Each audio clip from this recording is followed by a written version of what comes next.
In the summer of 1955, a quiet revolution was brewing in Montgomery, Alabama.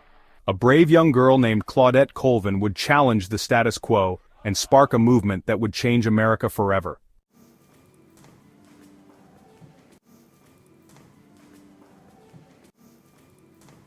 Born on September 5, 1939, Claudette Colvin grew up in a segregated world that told her where she belonged, but she believed in equality.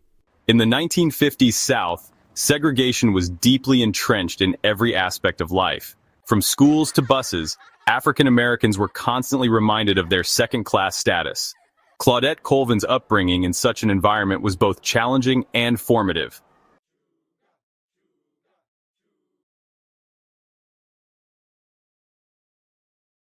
On March 2, 1955, at just 15 years old, Claudette made a choice that would change her life.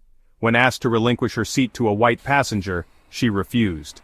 I remember that day clearly.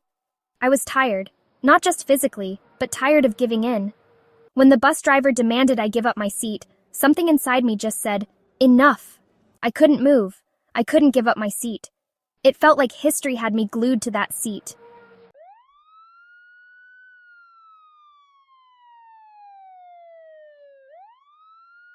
Her defiance led to her arrest, but it also ignited a fire within her community. However, the response was complicated. Claudette's arrest was a pivotal moment, but it also brought to light the deep-seated fears and challenges within the civil rights movement. There were concerns about her age, her background, and whether she could be the figurehead they needed. But her courage was undeniable, and it inspired many to take a stand.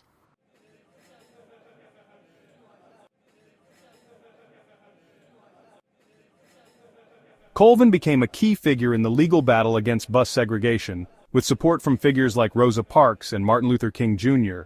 Claudette's role in the Browder v. Gale case was pivotal. Her testimony helped dismantle the legal framework of segregation on public buses.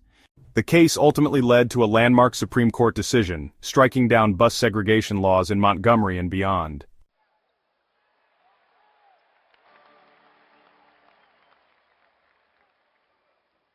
Despite her courage, Claudette's story was overshadowed by others.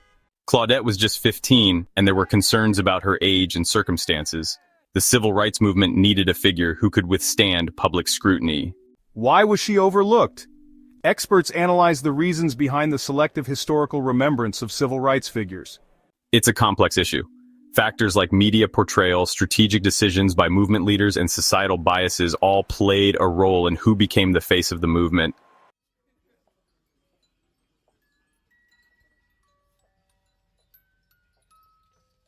For decades, Colvin remained silent about her role, but today, her story is finally getting the attention it deserves. It's been a long journey. To see young people learning about my story and understanding the importance of standing up for what's right, it's incredibly fulfilling. Claudette reflects on how it feels to be recognized now and her message for future generations. My hope is that young people realize they have the power to make a difference. Don't wait for others to take the lead. Your voice matters.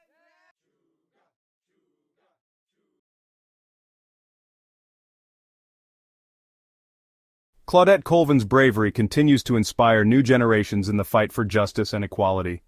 Claudette's legacy is a beacon for today's activists. Her courage back then, it echoes in our efforts now, reminding us that change is possible.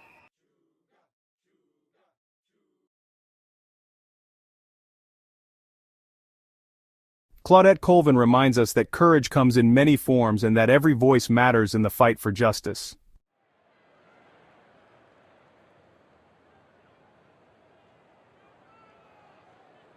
Let us honor Claudette's legacy by standing up for what is right, even when it's difficult.